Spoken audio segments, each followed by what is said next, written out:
এই অ্যাপ বন্ধ করে দেওয়াটা কি ততটাই সহজ? অন্যদিকে প্রশ্ন উঠছে যে সরকার এমন কথাও বলছে যে অ্যাপগুলোর ব্যবহারই শুধু তারা কমাবে তাই নয়, রাতে ট্রাফিক স্লো করে দেওয়ার চেষ্টা হবে। মানে শুধুমাত্র দুটো অ্যাপ বা কয়েকটি অ্যাপের ট্রাফিক কি স্লো করে দিতে সরকার পারে? নির্বাচন ধরে নিচ্ছে সবাই যে আসন্ন, দলগুলোর প্রস্তুতি নিচ্ছে মানে আপনারা যা ভাবছেন তা না।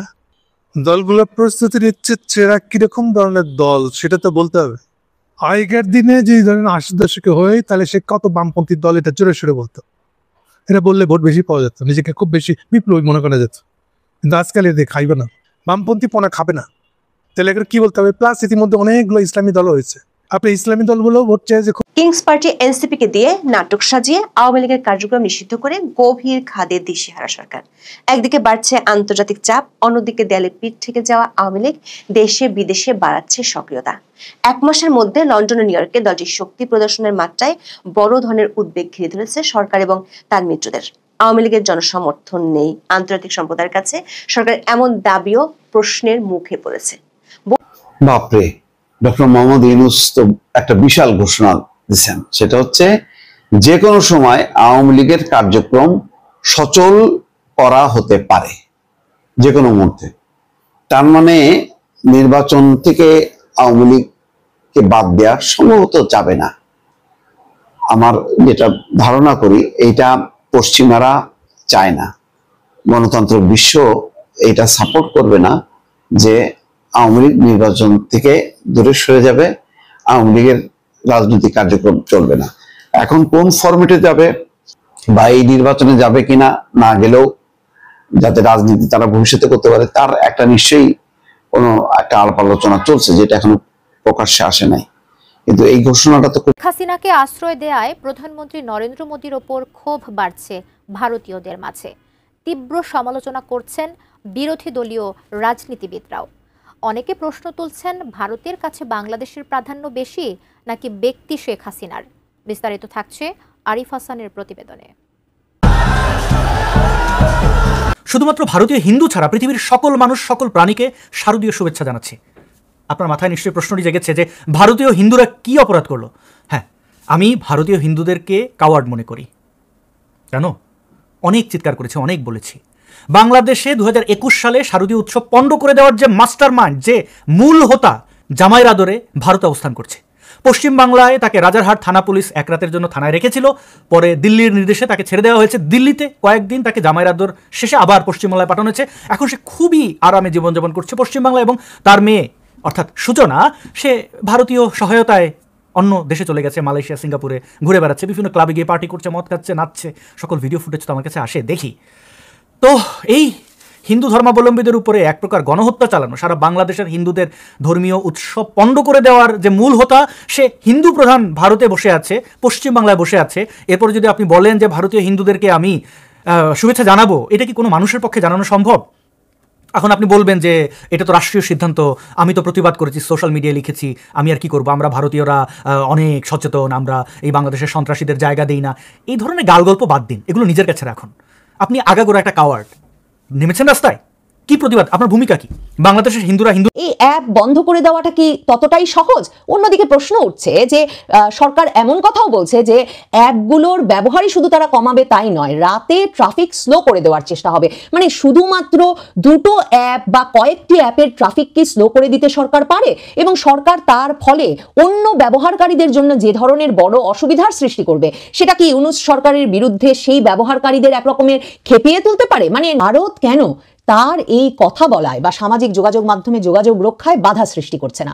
ডক্টর মোহাম্মদ ইউনূস যখন ভারতের প্রধানমন্ত্রী নরেন্দ্র মোদীর সঙ্গে প্রথম দ্বিপাক্ষিক বৈঠকের সুযোগ পান এবছর মার্চ মাসে, তখন তিনি সরাসরি এই দাবি তুলে ধরেছিলেন নরেন্দ্র মোদীর কাছে যে শেখ হাসিনার সামাজিক যোগাযোগ মাধ্যমে সকল রকম কথাবার্তা যেন বন্ধ করে দেন নরেন্দ্র মোদী বা ভারত সরকার। দেখেন, তার আগে সামাজিক যোগাযোগ মাধ্যমে শেখ হাসিনা কথা বলবেন এই ক্ষোভের বহিঃপ্রকাশ হিসেবে, কিন্তু 3 দিন 4 রাত ধরে ধানমন্ডি 32 নম্বরের বাড়ি বুলডোজার দিয়ে ভাঙা হয়, গুড়িয়ে দেওয়া হয়, অগ্নিসংযোগ করা হয় এবং এটাকে একটা যুক্তিসঙ্গত মানে ক্ষোভের বহিঃপ্রকাশ হিসেবে বর্ণনা করা হয় যে শেখ হাসিনা যেহেতু ক্ষমতাচ্যুত হওয়ার পর ভারত থেকে সামাজিক যোগাযোগ মাধ্যমে অর্থাৎ ফেসবুক লাইভে এসে বাংলাদেশ আওয়ামী লীগ পেজে কথা বলছেন, কাজেই সেই ক্ষোভের বহিঃপ্রকাশ হিসেবে তার ওই বক্তৃতার সময় ধানমন্ডি 32 নম্বরে আরেক দফা 2024 সালের 5ই আগস্টের 6 মাস পর 5ই ফেব্রুয়ারিতে আরেক দফা ভাঙচুর করা এবং সারা বাংলাদেশে সে সময় আরেক দফা আওয়ামী লীগের মন্ত্রী,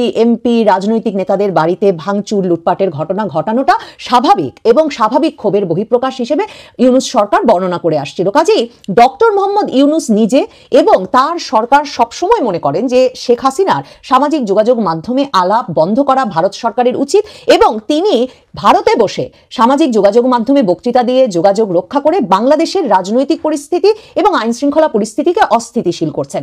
নরেন্দ্র মোদী তখন ডক্টর মোহাম্মদ ইউনূসের ওই দাবির উত্তরে বলেছিলেন যে শেখ হাসিনা ভারতের অতিথি এবং ভারতে সামাজিক যোগাযোগ মাধ্যম একেবারেই অবাধ এবং উন্মুক্ত যে কারো ব্যবহারের জন্য। নরেন্দ্র মোদী যে ডক্টর মোহাম্মদ ইউনূসের দাবির জবাবে একথা বলেছিলেন সেটা আমরা বেশ কয়েক মাস পর থেকে বারবার ডক্টর মোহাম্মদ ইউনূসের মুখেই শুনেছি, আল জাজিরার সঙ্গে সাক্ষাৎকারে, বিবিসির সঙ্গে সাক্ষাৎকারে। এবং ডক্টর মোহাম্মদ ইউনূস সরাসরি ক্ষোভ প্রকাশ করে বলেছেন যে প্রতিবেশী দেশ বাংলাদেশে রাজনৈতিক পরিস্থিতি, আইন শৃঙ্খলা পরিস্থিতি অস্থিতিশীল করে তুলতে ভূমিকা রাখছে শেখ হাসিনাকে ভারতে বসে কথা বলতে দিয়ে। এই অবস্থায় এখন যখন গত প্রায় মাস দেড়েক দুয়েক ধরে বাংলাদেশ জুড়ে আওয়ামী লীগ এবং এর অঙ্গ সংগঠনগুলোর ঝটিকা মিছিলের সংখ্যা এবং আকার ক্রমাগত বাড়ছে, কোনোভাবেই গ্রেফতার করে পুলিশি তৎপরতা বৃদ্ধির জন্য পুলিশের জন্য পুরস্কার ঘোষণা করে সামাজিকভাবে আহ্বান জানিয়ে যে আওয়ামী লীগ এবং এর অঙ্গ সংগঠনের নেতাকর্মীদের যাতে সাধারণ জনগণ ধরিয়ে দেয়, এ ধরনের আহ্বান জানিয়ে মাইকিং করে মানে নানা রকম প্রক্রিয়া ব্যবহার করে, আর সবচেয়ে বড় কথা প্রধান উপদেষ্টার নেতৃত্বে কখনো বা স্বরাষ্ট্র উপদেষ্টার নেতৃত্বে ঘন ঘন জরুরি বৈঠক করেও ঠিক কিভাবে আওয়ামী লীগের মিছিল কমিয়ে আনা যাবে, আওয়ামী লীগ এবং তার অঙ্গ সংগঠনের মিছিলের আকার এবং যে ফ্রিকোয়েন্সিতে মানে যতটা ঘন ঘন দেশের বিভিন্ন জায়গায় ঘটছে সেই মিছিল কি করে বন্ধ করা যাবে, সরকার তা বের করতে পারছে না। গত সপ্তাহে আওয়ামী লীগের একটা মিছিল প্রচেষ্টা থেকে রাজধানীতে একটা মিছিলের প্রচেষ্টা চলাকালে মানে যখন জড়ো হচ্ছিলেন তখনই আইন শৃঙ্খলা রক্ষাকারী বাহিনী, সেনাবাহিনী গিয়ে 250 জনের মতো ব্যক্তিকে আওয়ামী লীগ এবং তার অঙ্গ সংগঠনের নেতাকর্মীদের গ্রেফতার করে।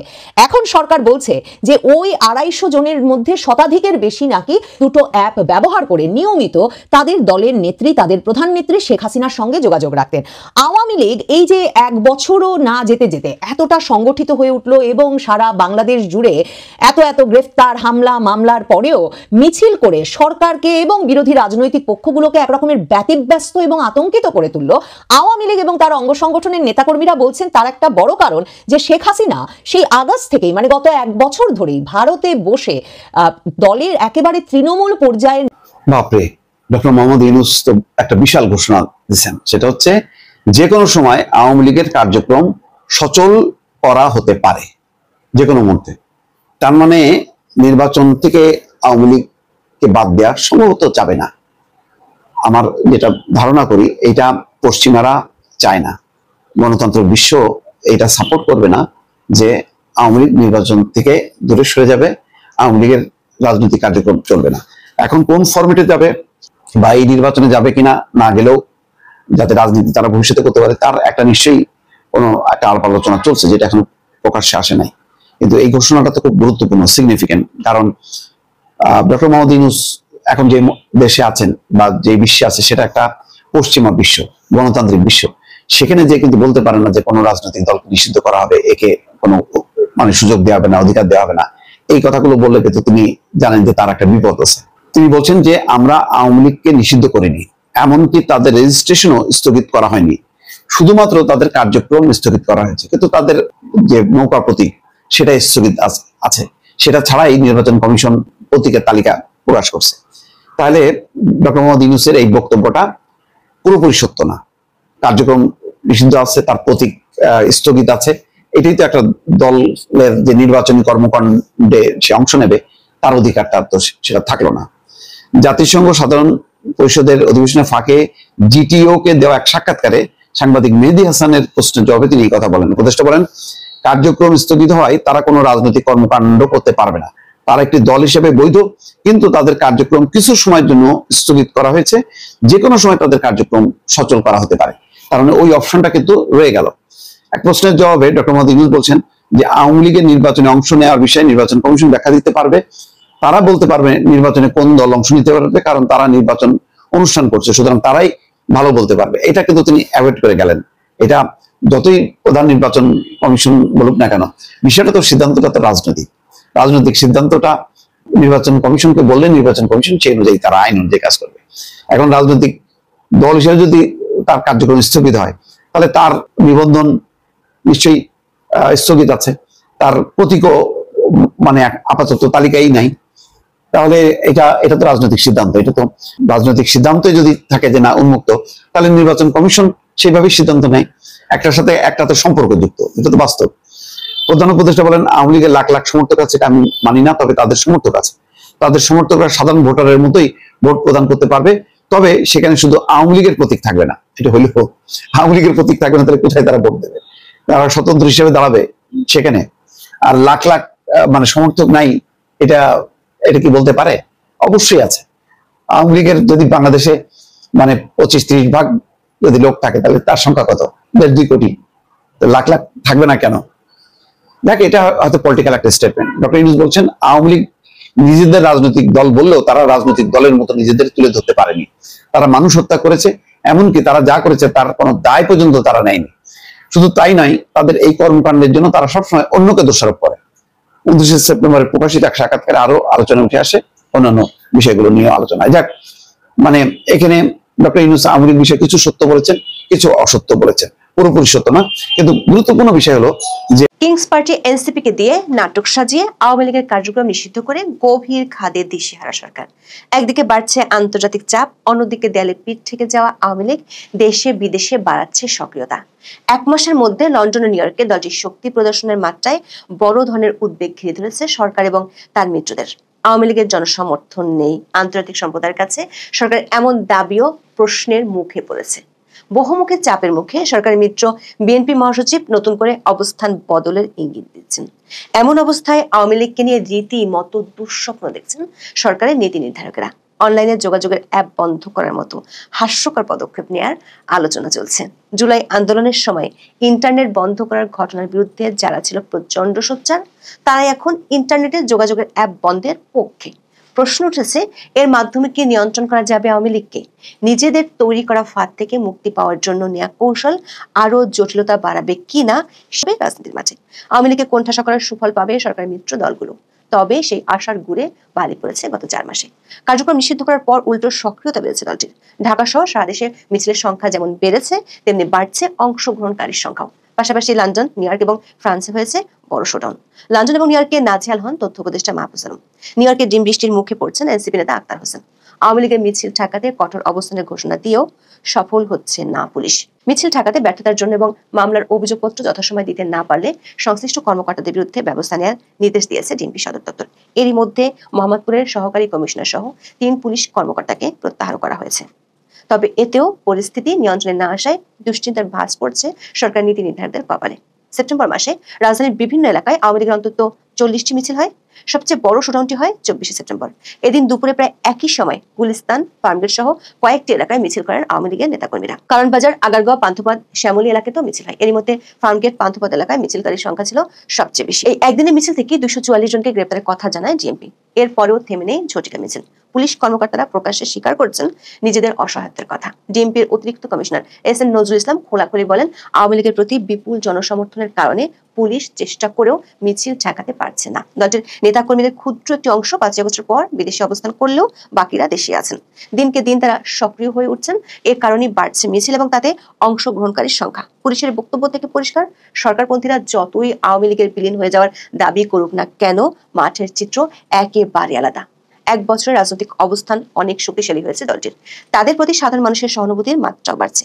এমন অবস্থায় চোখে অন্ধকার দেখছে সরকার। বিশেষ করে প্রধান উপদেষ্টা নিউ ইয়র্ক সফরের সময় বিমানবন্দর এবং জাতিসংঘ সদর দপ্তরের সামনে আওয়ামী লীগের ব্যাপক শোডাউন তৈরি করেছে বিব্রতকর পরিস্থিতি। আন্তর্জাতিক সম্প্রদায়ের কাছে সরকারের দাবির ভিত্তি নিয়েও প্রশ্ন তৈরি হয়েছে। সেই সঙ্গে আওয়ামী লীগকে বাইরে রেখে নির্বাচন করার পরিকল্পনা নিয়েও প্রশ্ন তুলতে শুরু করছে সরকারের বিদেশি মিত্ররা। এমন অবস্থায় সরকার অন্যতম মিত্র বিএনপির সুর আবার বদলে যাচ্ছে। আওয়ামী লীগের কার্যক্রম নিষিদ্ধ করার পরপরই সরকারকে ধন্যবাদ দিয়ে বিবৃতি দেন বিএনপি মহাসচিব। অথচ নিউ ইয়র্ক সফরে তিনি দাবি করেন বিএনপি কোনো রাজনৈতিক দল নিষিদ্ধের পক্ষে নয়। আওয়ামী লীগকে নিষিদ্ধ করার প্রশ্নে অনেক ঘুরিয়ে পেঁচিয়ে জবাব দেন মির্জা ফখরুল ইসলাম আলমগীর। এক সাক্ষাৎকারে বলেন, এ ব্যাপারে অনেক কথা বলতে হয়েছে, শুনতে হয়েছে, এটা নিয়ে বাংলাদেশে অনেক কথাবার্তা চলছে। আমি ব্যক্তিগতভাবে আগেও বলেছি, দলের চেয়ারম্যান এবং অ্যাক্টিং চেয়ারম্যান সাহেবও বলেছেন যে বিএনপি কোনো রাজনৈতিক দলকে নিষিদ্ধ করার পক্ষে নয়। কিন্তু যদি সে রাজনৈতিক দল কোনো গণহত্যার সঙ্গে জড়িত হয়, দেশের গণতান্ত্রিক প্রতিষ্ঠানগুলোকে ভেঙে দেওয়ার জন্য দায়ী হয়, তাহলে নিশ্চয়ই তাদের শাস্তি পেতে হবে। অর্থাৎ অতীতের মতো ধরি মাছ নাচে পানির নীতিতে ফিরে গেছে বিএনপি। বন্দুকটি তারা রাখতে চাইছে অন্তর্বর্তী সরকারের কাঁধে। দর্শক, সব মিলিয়ে জটিল পরিস্থিতিতে দিশেহারা হয়ে পড়ছে সরকার। নীতি নির্ধারকদের একাংশ এখন চেষ্টা করছে ইন্টারনেটে সেন্সরশিপ আরোপের। মাত্র 2 মাস আগেই কোনো অবস্থায় ইন্টারনেট বন্ধ না করার পক্ষে কঠোর অবস্থান জানিয়েছিল ডাক ও টেলিযোগাযোগ মন্ত্রণালয়। এজন্য আইন সংশোধন ও পরিমার্জনের নির্দেশনা দেন প্রধান উপদেষ্টার বিশেষ সহকারী ফয়েজ আহমেদ তৈয়ব। টেলিযোগাযোগ ব্যবস্থায় আড়ি পাতার ক্ষেত্রে আন্তর্জাতিক রীতি অনুসরণের নির্দেশনা দেওয়া হয়। সরকার তখন দাবি করেছিল অতীতের সরকারের পথে হাঁটবে না তারা। ইন্টারনেট থাকবে সরকারের নিয়ন্ত্রণের বাইরে এবং সবার জন্য উন্মুক্ত। এর আগে জুলাই আন্দোলনের সময় ইন্টারনেটে হস্তক্ষেপের ঘটনাকে মানবতা বিরোধী অপরাধের সঙ্গেও তুলনা করেন সরকারপন্থীরা। এমনকি জুলাই আন্দোলনের সময় ইন্টারনেট বন্ধ করার অভিযোগ নিয়ে সাবেক প্রতিমন্ত্রী জুনায়েদ আহমেদ পলককে জিজ্ঞাসাবাদ করা হয়েছে। আন্তর্জাতিক অপরাধ ট্রাইব্যুনালের তদন্ত সংস্থা 18 ডিসেম্বর তাকে জিজ্ঞাসাবাদ করে। এত সব কাণ্ড ঘটার পর